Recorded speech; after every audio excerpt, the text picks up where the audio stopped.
Good morning, crafting friends. I am just, before I start work this morning, I want to talk about a little hack that I started doing with this junk journal. That is I'm almost finished with it. My current work of art.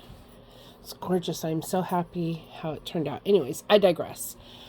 I'll ignore my desk. This is my work / craft area. So I switch from weekend to weekday. Things kind of get, it's a mess. So anyways, the thing I'm here to talk about today are these little reinforcer holes. And this weekend I came up with some, not this weekend, but in general, I came up with some ideas that you might find helpful. And I just wanted to share them. So anyhow, one of the things, first of all, on the tags, I like to use either the reinforcers or I'll do the whale tail tab. I'll do a mixture of both. Even when I do a whale tail tab, I still hole punch it, but I don't add reinforcers to it because usually those are already double and pretty hefty, and I feel like a reinforcer would be too much. So what I have been doing is I had over the years in my stash these, which were like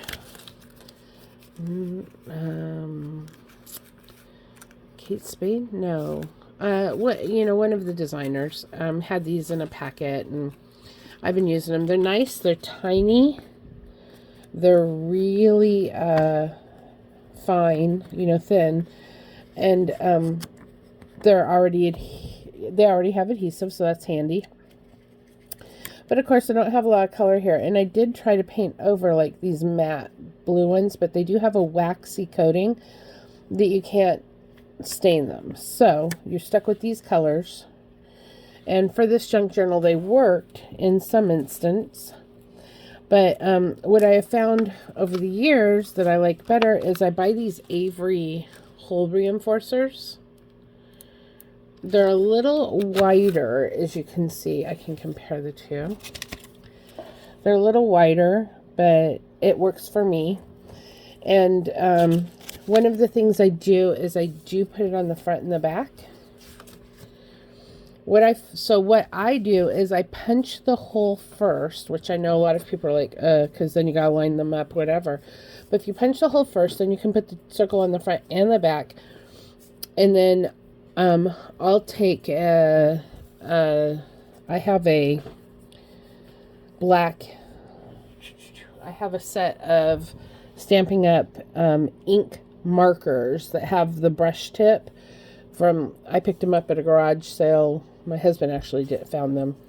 And see how you get the white on the edge? I forgot to do it on this one, so I'm glad I pulled this because I'm going to have to do it. But if you just go around the inside, if you don't quite line these circles up, you can hide them with whatever ink you're working with, and no one will ever know.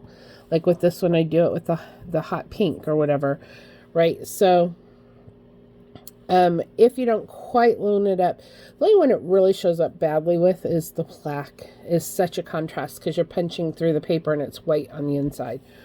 But regardless, these came out great. So I use, again, those ink markers, but you can use just about anything because this is paper. Anything will color these. And this is the distressed photo finish just to get that antique look, which worked great for this particular tag. And then even when I got it on it and I was inking the tag, I went over a little more. So this has been a great solution for years. Okay, this is what I've been doing for a while. However, this time around, while I was building this junk journal, I decided, because I do have this hole punch that I never use and plenty of glue, I decided to start punching my scraps as I go. So when I made this tag, okay, I started punching scraps. So I now have a little case, and you can see I have plenty of room to add more to it. Okay. but I have a little case of just every time I'd finish off a piece of paper before I threw it away, if there was room to punch, and it didn't have to match this project. The idea is, well, it does, because this is the first time I've done this, and maybe other people do this already. But before I throw my scraps away, I grabbed anything that was big enough. So this was a piece of scrap paper after I used the whole sheet, right? I was able to get 3 tabs out of it, which went into one container. And I've done that for a while, but then I had these strips here.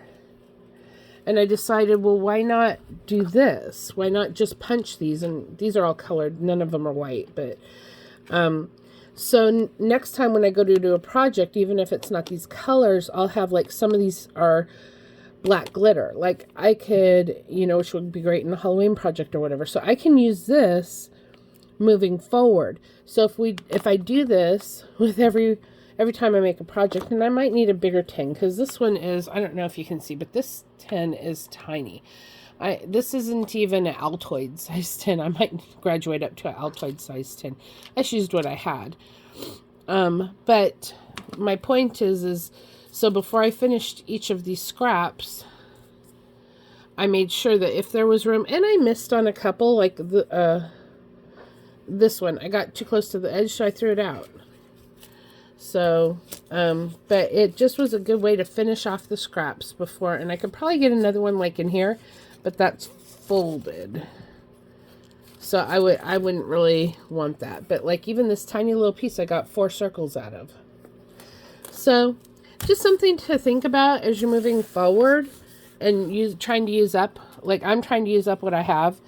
And this, like I said, this has been great, but these are a little bit bigger than these. If I can hold the holes, you can see that this is a little bit smaller than this, but not quite as tiny as this. And I'm actually not fantastically in love with the size, and I think this is a little too big, so this is the right solution. And then you just run it over your glue stick and pop it on, and it works great. So there you go. So everybody, have a wonderful Monday and happy crafting. Bye.